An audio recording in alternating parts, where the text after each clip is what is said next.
KGs इसमें आपका स्वागत है। ये कहानी है दो भारतीयों की जो केन्या में मौजूद थे और उसके बाद वो गायब हो गए।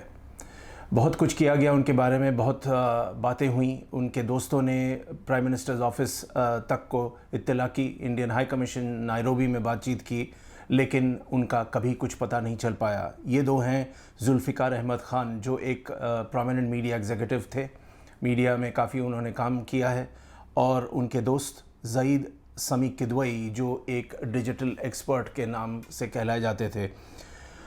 इनके बारे में एक एफिडेविट फाइल हुई है अभी हाल में ही नायरोबी में एक कोर्ट में, जिसका नाम है कहावा, और इन्वेस्टिगेटिंग ऑफिसर का नाम है माइकल किरोई।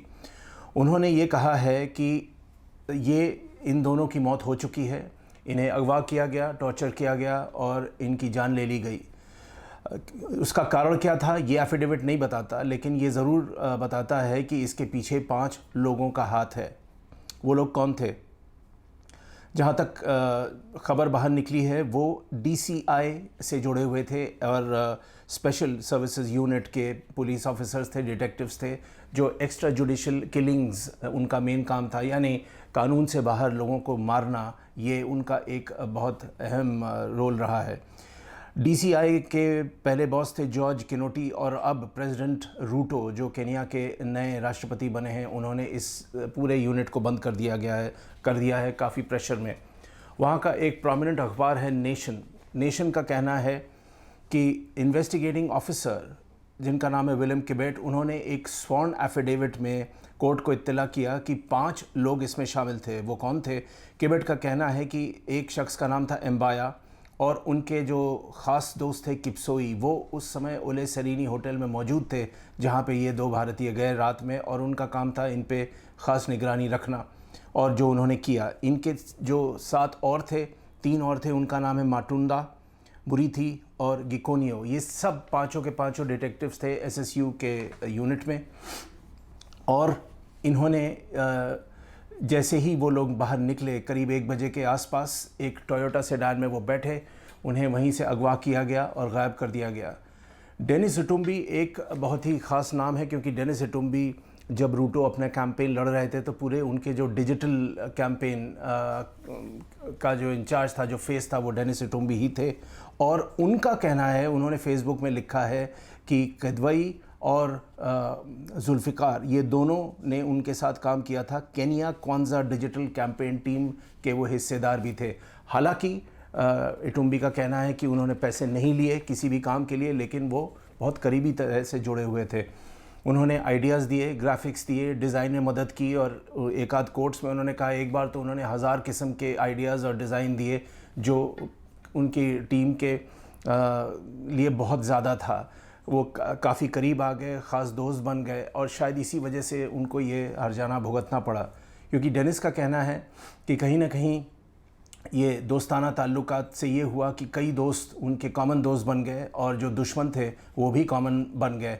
और एक ये जो ख़ास तौर से जो SSU यूनिट था, इसका मेन काम था कि रूटो के ख़िलाफ़ निगरानी रखना, और जो उनकी कैंपेन में मदद कर रहे थे उनको या तो धमकाना, उनको डराना, कई लोगों को मारना, ये उनका एक्स्ट्रा जुडिशल किलिंग्स जिसे कहते हैं, ये उनका मेन काम था। डेनिस इटुम्बी ने यह भी लिखा है कि हमारे 2 भारतीय दोस्त मोम्बासा, होमा बे, मसाई मारा, न्यामा चोमू, ऐसे कई जगह वो घूमने गए और उनकी तस्वीरें भी देखी गईं। लास्ट उनको देखा गया जुलाई 25 की रात को, जब ओले सेरिनी होटल वो लोग गए, और उसके बाद वो गायब हो गए।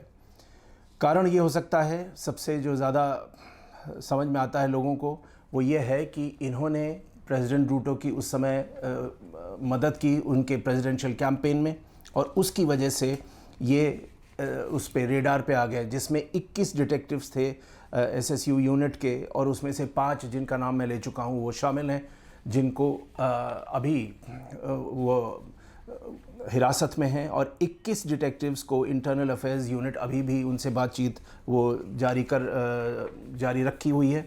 और अब उसका क्या हश्र होगा ये हमें थोड़ी देर बाद ही पता चलेगा। एक और अहम किरदार है इस पूरी कहानी में ज़ईद अहमद किदवई की बीवी अमरीन किदवई, जो उस वक्त मौजूद थी। उन्होंने उस रात को ये भी इंडियन हाई कमीशन को अगले दिन लिख के दिया कि उस रात को वो होटल में मौजूद थी जब उनके पति बाहर गए। करीब 11:15 बजे और उसके बाद कभी नहीं लौटे।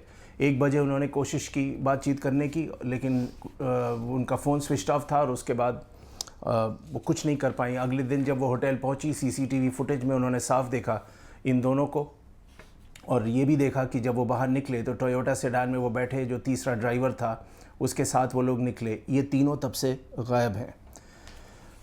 अब इस कहानी में ये कहा जा सकता है कि इन दोनों के दोस्त अभी भी उम्मीद लगाए, कई लोग हैं जो उम्मीद लगाए बैठे हुए हैं कि वो शायद ज़िंदा हों, कुछ प्रूफ मिलना चाहिए, कोई फॉरेंसिक एविडेंस होनी चाहिए।